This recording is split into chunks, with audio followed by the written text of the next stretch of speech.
राधे राधे दोस्तों।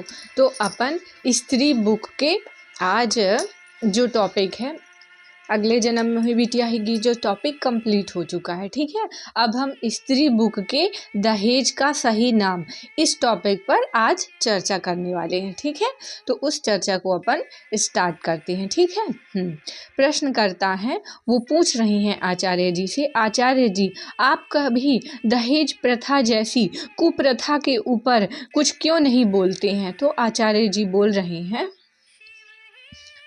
विचार नहीं आया कि इस पर भी अलग से कुछ बोला जाना चाहिए। संबंधों पर खूब बोला है, प्रेम पर बोला है, माया पर बोला है, लालच पर बोला है, झूठ पर बोला है। असल में एक तल से नीचे की चीज का ख्याल आना मुश्किल हो जाता है, पर अब पूछा गया है तो जरूर बोलेंगे। मेरे लिए कल्पना करना ही मुश्किल है कि कोई किसी का साथ पैसे लेकर के करेगा, तो मैं कैसे बोलूं इस पर। मैं मुश्किल पाता हूँ इस बात को कल्पित करना, उस आदमी की शक्ल को चित्रित करना जो कह रहा है कि मैं किसी के साथ हो सकता हूँ, लंबे समय के लिए, उम्र भर के लिए भी, अगर मुझे पैसे मिलेंगे, और पैसे नहीं मिलेंगे तो मैं नहीं होऊंगा। ये थोड़ा सा विचार से बाहर की बात है, तो शायद इसलिए नहीं बोला आज तक। और मेरे लिए मुश्किल है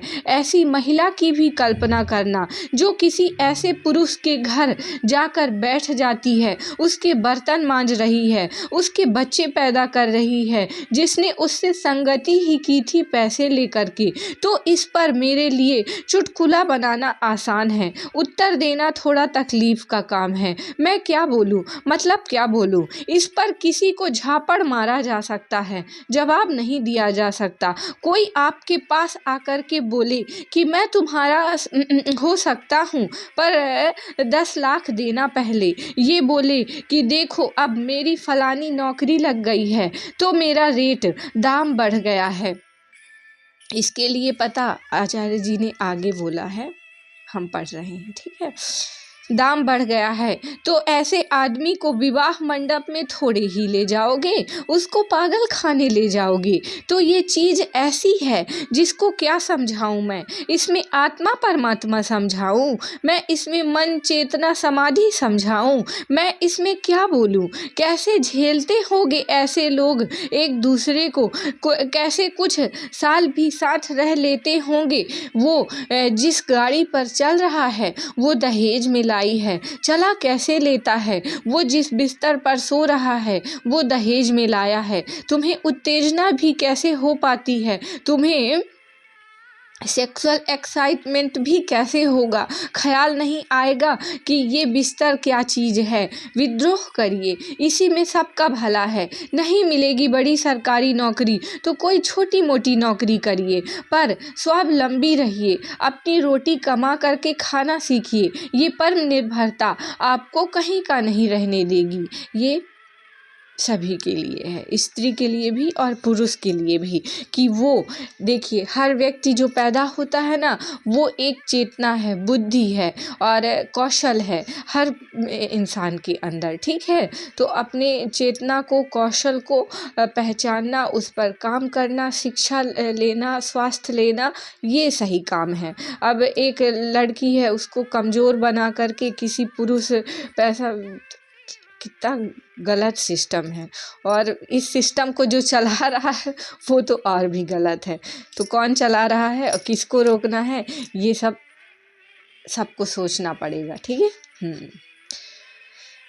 ख्याल नहीं आएगा कि ये बिस्तर क्या चीज़ है। आप कुछ मेरी मदद कर सकते हो तो बता दीजिए, मेरे लिए तो बड़ा असंभव है इस पर बहुत टिप्पणी करना। प्रेम तो बहुत बहुत दूर की बात है, यहाँ तो खेल नफरत का भी नहीं है, ये तो सीधे सीधे सौदेबाजी है। रिश्ते की शुरुआत से ही इस बात की तैयारी है कि रिश्ते में प्रेम तो कभी हो ही नहीं सकता, और फिर ऐसे रिश्ते से संतान जन्म लेंगी वो कैसी होंगी। और फिर जिस लड़की से तुम दहेज मांग रहे हो तुम्हें उससे सम्मान भी चाहिए, वो कैसे सम्मान दे देगी तुमको, कैसे?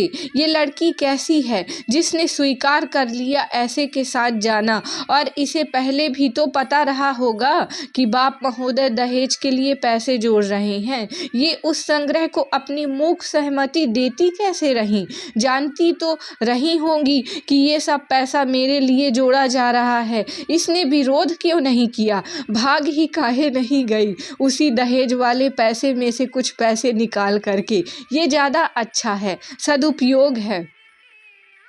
उसी दहेज के पैसे से अगर लड़की ने अच्छी खासी पढ़ाई कर ली होती तो उसी किसी के अपमान भरे इन शब्दों को ना सुनना पड़ता कि तुम अबला हो, कमज़ोर हो, और मुफ्त का बैठ करके मुफ्त की बैठ के कमाई खाती हो। इस तरह के शब्दों को ना सुनना पड़े अगर ये दहेज का जो पैसा है वो लड़की के दहेज में ना लगाने की जगह उसके शिक्षा और स्वास्थ्य पर लगाया जाए। पर हमारे समाज की ये कैसी प्रथा है जहाँ पर लड़कियों को शिक्षा और स्वास्थ्य से वंचित करके एक दिन के फिजूल खर्च के लिए और दहेज जोड़ा जाता है, और ना जाने कितने तमाम तरह के खर्चे किए जाते हैं शादी में, और उस खर्चे से ना तो उस पुरुष का कुछ भला होता है और ना उस स्त्री का कुछ भला होता है। अगर उनको सही चेतना, सही शिक्षा, सही सिस्टम दे दिया जाए, मान लीजिए जो पैसा सब खर्च किया गया तो उससे उसको कोई धंधा पानी स्टार्ट करवा दिया जाए जिससे उसकी जीविका चल सके, उसे पढ़ा दिया जाए, लिखा दिया जाए। कई सारे अच्छे सदुपयोग हो सकते हैं इन पैसों के जो हम व्यर्थ में एक दिन में खर्च कर देते हैं, ठीक है, और कह देते हैं कि मौज है। मौज जिसको है शादी के 2 साल बाद आप उससे जाकर के पूछिएगा कि दहेज में शादी में जो पैसे आपने खर्च किए उससे मौज है कि नहीं है। मौज तो चेतना को उच्चतम स्थिति पर ले जाने में ही है, समाज को और जीवन को सुंदर और बेहतर बनाने में ही है। मौज पैसे खर्च करने में और फिजूल खर्ची करने में नहीं है। मौज अपनी आत्मा को पहचानने और चेतना को विकसित करने में है, ठीक है।